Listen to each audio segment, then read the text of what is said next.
Fraudsters latch on to any opportunity to defraud consumers and businesses of their hard-earned dollars, and the latest COVID-19 pandemic is their newest tactic. Taking advantage of fears surrounding coronavirus and the millions of employees now working remotely, scammers have been working hard to set up fake websites, emails, robocalls, texts, and social media posts, all positioned around the disease. However, there are things you can do to protect yourself from falling victim to these scams during these trying times.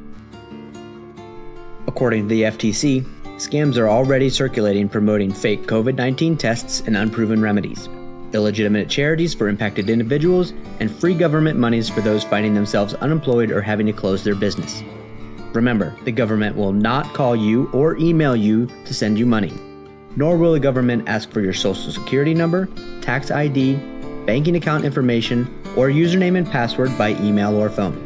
And, as always, if it sounds too good to be true, it probably is. Has there been discussion of the government issuing checks to stimulate the economy during this time? Yes. Will the government call and ask you to pay for something up front in order to receive your funds? No. Secondly, if someone is overly pushy to the point of harassment, simply hang up. You do not need to stay on the phone with them. You also don't need to apply to get your stimulus money. If you are eligible, the government will ensure you receive your money. Do not click on emails with links telling you to apply to get your refund or that they can help you get your money faster. It's a scam. Also, don't take medical advice from an unlicensed professional over the internet. They are not qualified to offer you anything besides a headache. Leave the advice to the professionals.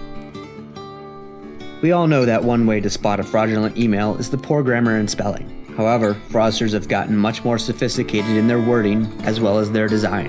They use company logos, colors, and domains that are almost identical to the real thing in an effort to trick you into thinking it's real. Check the email address hidden behind the friendly from. For example, the sender may appear to be the Centers for Disease Control and Prevention, but when you hover over the email address, you actually see the email is coming from xjiscifx82sc@yahoo.net. Certainly the email isn't from the CDC. In fact, governmental agency websites use .gov in their domain, not .net or .com.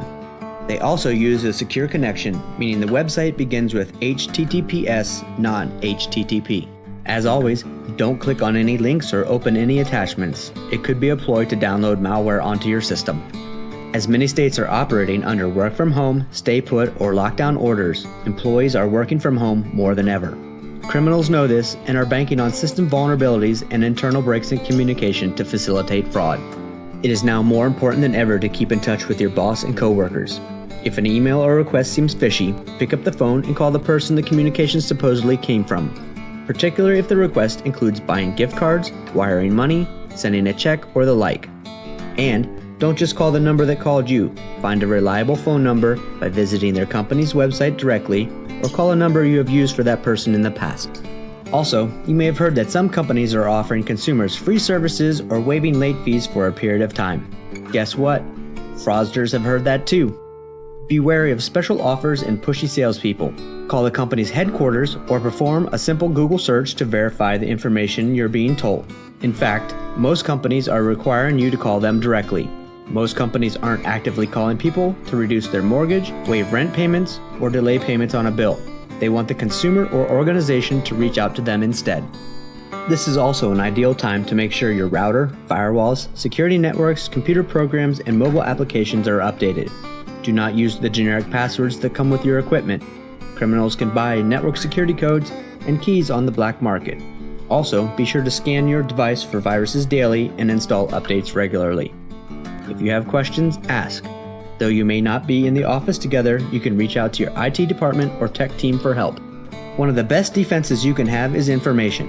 The FTC maintains a website at ftc.gov/coronavirus where you can find the most up-to-date information on the latest scams surrounding the coronavirus, as well as helpful tips to avoid them. Stay tuned to your state government's website and the CDC for the latest developments related to COVID-19 and current recommendations. Be sure you're actively monitoring your financial services accounts and report any suspicious activity to your bank, credit union, or credit card company immediately. Be sure to check out our other videos on phone scams, business email compromise, and synthetic identity fraud for additional tips on combating fraud. We're certainly reminded in times like these that we are all in this together. Stay safe, friends.